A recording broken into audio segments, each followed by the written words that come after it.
ಬೇಡಿಕೆ ಮತ್ತು ಪೂರೈಕೆ ರೇಖೆಗಳನ್ನು ಕೊಡಲಾಗಿದೆ. QD is equal to 100 minus P. QS ಇದು ಬೇಡಿಕೆ ರೇಖೆ, ಇದು ಪೂರೈಕೆ ರೇಖೆ.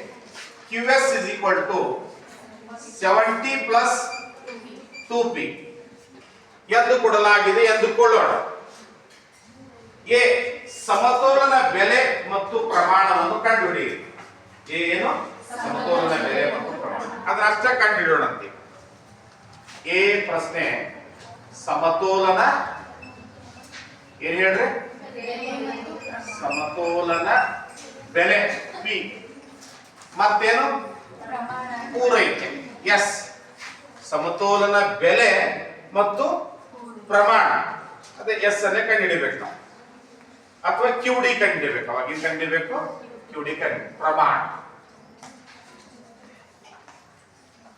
ಕಂಡುಹಿಡಿಯಿರಿ ಅಂತ.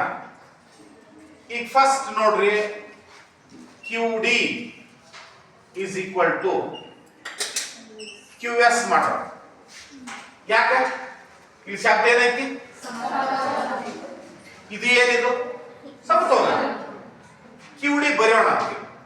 100 minus P is equal to 70 plus 2P. ಅಮ್ಮ ಮಾತಾಡ್ಲಿಕ್ಕೆ ಈಗ ನೋಡಿ, P ಗಳನ್ನು ಒಂದ್ ಕಡೆ ಇಡೋಣ, ಕಾನ್ಸ್ಟೆಂಟ್ ಗಳನ್ನು ಒಂದ್ ಕಡೆ ತಗೊಳ್ಳೋಣ. ಈ ಮೈನಸ್ ಆ ಕಡೆ ಕಳಿಸಿದ್ರೆ ಪ್ಲಸ್ ಹಾಕೋದು ಈಸಿ ಅದ, ಅದನ್ನ ಕಳಿಸೋಣ. 2P ಇದ್ದಂಗೆ ಇಡೋಣ. ಈ ಮೈನಸ್ P ಈ ಕಡೆ ಬಂದ್ರೆ ಪ್ಲಸ್ P. 100 ಇಲ್ಲಿ ಐತಿ, ಈ 70 ಈ ಕಡೆ ಬಂದ್ರೆ ಮೈನಸ್ 70. ಈಸಿ ಅದಲ್ಲ. 2P 1P ಎಷ್ಟಾಯ್ತು? 3P. 100 ದಾಗ 70 ಕಳೆದ್ರೆ 30. 3P ಗೆ 30 ಅದ, 1P ಗೆ 10. P is equal to 30 by 3 ಅಂದ್ರ P is equal to ಎಷ್ಟಾಯ್ತು? 10. ಏನಿದು 10? ಸಮತೋಲನ ಬೆಲೆ. ಬರೀದಪ್ಪ, ಸಮತೋಲನ ಬೆಲೆ P is equal to 10. ಒಂದ್ ಪಾರ್ಟ್ ಮುಗಿತು ನಿಮ್ದೀಗ. ಇನ್ನ ಈ ಬೆಲೆಯನ್ನ ಬೇಡಿಕೆಗೆ ಅಳವಡಿಸಿದಾಗ ಸಮತೋಲನ ಪ್ರಮಾಣ ಸಿಗ್ತದೆ. ಸಮತೋಲನ ಪ್ರಮಾಣ. ಬೇಡಿಕೆ ರೇಖೆ ಏನಂತ ಹೇಳ್ರಿ? QD is equal to 100 minus PM.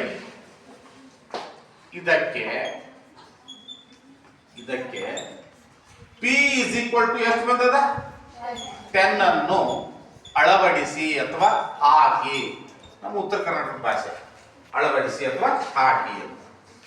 QD is equal to 100 minus 10 is equal to ಎಷ್ಟು? 90. ಏನಿದು? ಸಮತೋಲನ ಪ್ರಮಾಣ. 90 ಏನದು? ಸಮತೋಲನ ಪ್ರಮಾಣ. ಇನ್ನ ಬೆಲೆಯನ್ನು ಬಿ ಸಮತೋಲನ ಬೇಡಿಕೆ ಮತ್ತು ಪೂರೈಕೆಗಳನ್ನು ಕಂಡುಹಿಡಿಯಿರಿ.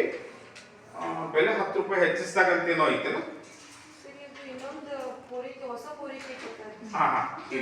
ಹೌದು. ನಾ ಲೆಕ್ಕ ಬೇರೆ ನೋಡಕತ್ತೀನಿ, ಉಪ್ಪನ್ನು ಬಿಟ್ಟು. ಬಿ ಲೆಕ್ಕ ಏನ್ ಹೇಳ್ತಾ ನೋಡ್ರಿ. ಈಗ ಉಪ್ಪನ್ನು ತಯಾರಿಸುವ ಒಂದು ಆದಾನದ ಬೆಲೆಯು ಹೆಚ್ಚಾಗಿದೆ. ಉಪ್ಪನ್ನು ತಯಾರಿಸುವ ಒಂದು ಆದಾನದ ಬೆಲೆ ಏನಾಗಿದೆ? 10 ರೂಪಾಯಿ ಒಟ್ಟಾರೆ ಹೆಚ್ಚಾಗಿದೆ ಎಂದು ಭಾವಿಸಿದರೆ ಹೊಸ ಪೂರೈಕೆ ರೇಖೆಯು QS is equal to 40 plus 2P ಆಗುತ್ತದೆ. ಸಮತೋಲನ ಬೆಲೆ ಮತ್ತು ಪ್ರಮಾಣಗಳು ಹೇಗೆ ಬದಲಾಗುತ್ತವೆ ಅಂತ ಒಂದ್ ಲೆಕ್ಕ ಐತಿ. ಇನ್ನೊಂದು ಸಣ್ಣ ಕನ್ಫ್ಯೂಸದಲ್ಲಿ ಬೆಲೆ 10 ಪೂರೈಕೆಯನ್ನು ಕಂಡುಹಿಡಿಯಬೇಕಲ್ಲ. ಇದು ಯಾವ ಬೇಡಿಕೆಯ ಪ್ರಮಾಣ?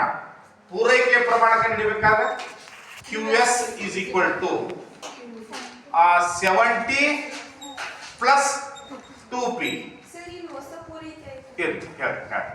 ಈ ಪೂರೈಕೆ P is equal to 10 ಇದ್ರಾಗ ಹಾಕೋಣ. ಒಂದ್ ನಿಮಿಷ. QS is equal to 70 plus 2 into 10 is equal to 70 plus 2 ಹತ್ತಲೆ 20 is equal to ಎಷ್ಟು ಆಯ್ತು? 90 ಆಯ್ತಲ್ಲ. Therefore QS is equal to QD. QS is equal to QD is equal to 90 ಅಂತ ಬರೆದು ಬಿಟ್ರೆ ಎ ಪ್ರಶ್ನೆಯ ಎಲ್ಲಾ ಉತ್ತರಗಳು ಮುಗಿದು. ಎ ಪ್ರಶ್ನೆಯ ಎಲ್ಲಾ ಉತ್ತರಗಳು ಮುಗಿದು. ಏನ್ ಕನ್ಫ್ಯೂಸ್ ಇಲ್ಲಲ್ಲ ನೋಡಿ. ಏನು ಎ ಪ್ರಶ್ನೆ ಏನದ? ಸಮತೋಲನ ಬೆಲೆ ಕಂಡಿದೆ ಮತ್ತು ಸಮತೋಲನ ಪ್ರಮಾಣವನ್ನು ಕಂಡಿದೆ. ಯಾವ ಪ್ರಮಾಣ? ಬೇಡಿಕೆಯ ಪ್ರಮಾಣ, ಪೂರೈಕೆಯ ಪ್ರಮಾಣ. ಬೆಲೆ ಕಂಡಿಡಿದ್ರಿ 10 ರೂಪಾಯಿ. ಬೇಡಿಕೆ ಒಳಗೆ ಹಾಕಿದ್ರಿ, ಬೇಡಿಕೆ ಸಮತೋಲನ ಬೇಡಿಕೆ ಸಿಕ್ತು. ಪೂರೈಕೆ ಒಳಗೆ ಹಾಕಿದ್ರಿ, ಸಮತೋಲನ ಪೂರೈಕೆ ಸಿಕ್ತು. ಅದಕ್ಕೆ ಏನ್ ಬರೀತೀರಿ ಲಾಸ್ಟಿಗೆ? QS is equal to QD is equal to 90. A part ಮುಗಿತು. ಇನ್ನು ಬಿ ಪಾರ್ಟ್ಗೆ ಹೋಗುವಾಗ ಮೊದಲು ಹಿಂಗೆ ಇದ್ದಿದ್ದಿಲ್ಲ, ಇದಿಷ್ಟೇ ಇತ್ತು ಮೊದಲ. ಉಪ್ಪಿನ ಹೊಸ ಪೂರೈಕೆ ರೇಖೆ QS is equal to 40 plus 2P ಆದಾಗ ಸಮತೋಲನ ಬೆಲೆ ಮತ್ತು ಪ್ರಮಾಣವನ್ನು ಕಂಡುಹಿಡಿಯಿರಿ ಅಂತ ನೋಡೋಣ. ಉಪ್ಪಿನ ಹೊಸ ಪೂರೈಕೆಯ ರೇಖೆ QS is equal to 40 plus 2PL. ಮೊದಲೇನಿತ್ತು? 70 plus 2P. ಈಗ ಬೇಡಿಕೆ ರೇಖೆ ಬದಲಾಗೈತೆ ನೋಡ್ರಿ, ಆಗಿಲ್ಲ ಅಂದ್ರೆ ಹಳಿದೆ. ಈಗ ಮತ್ತೆ QD is equal to QS. QD ಏನಂತ ಹೇಳ್ರಿ? 100 minus PL. QS ಏನಂತ ಹೇಳ್ರಿ? 40 plus 2PL. ಆಗಲೇ ಬಿಡಿಸಿರಿ ನೀವೀಗ. 2P ಇಲ್ಲೇ ಇದೆ, ಮೈನಸ್ ಪಿ ಈ ಕಡೆ ಬಂತಂದ್ರೆ ಪ್ಲಸ್ ಪಿ. 100 ಇಲ್ಲೇ ಇದೆ, 40 ಈ ಕಡೆ ಬಂತಂದ್ರೆ ಮೈನಸ್ 100 40 ಕಳೆದ್ರೆ 6 ಈಕ್ವಲ್ ಟು S2P